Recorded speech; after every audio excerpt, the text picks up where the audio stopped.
This is TWiT. Remember everything we told you last week about the Xbox, Leo? Yeah. It was all a lie.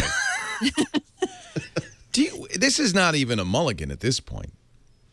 It's a pretty quick mulligan. People are calling it the Xbox 180. Yeah, that's a good one. So what happened?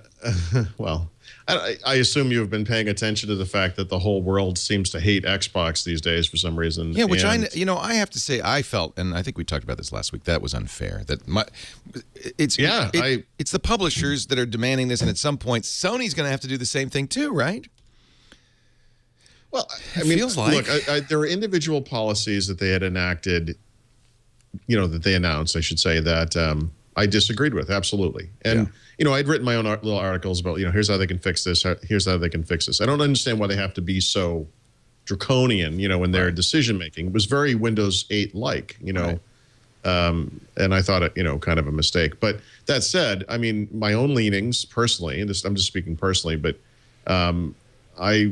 overall, I kind of preferred that console as originally envisioned because I think a lot of those features are what set it apart.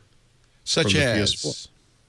Family sharing. Yeah. The digital day one stuff, which isn't completely going away actually, but the ability to, share, trade, sell games that you've bought digitally, the ability to, update in the background, I guess won't go away completely, but it was really forward-leaning overall. And now it's like kind of back to the way it was in some ways. So if you buy a disc game, now you got to leave the disc in the tray. Sorry.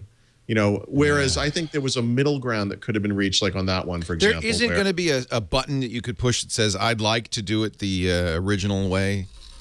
I don't know, but I do think this is going to evolve over time. And I actually think things like family sharing especially will come back. I also believe there should be, I don't understand. This is the thing we talked about originally.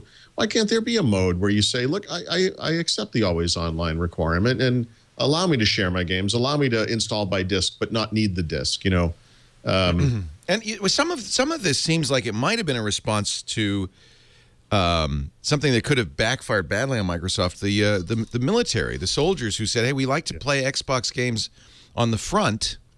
Oh my God! All they had to do. I mean, can you imagine what a PR coup they could have had if they had said, "Oh, and by the way, for the military, we're going to turn it off, skip all of and this, give you all Xbox Ones." Yep. We'll put one in every rec room, in every base. Yes.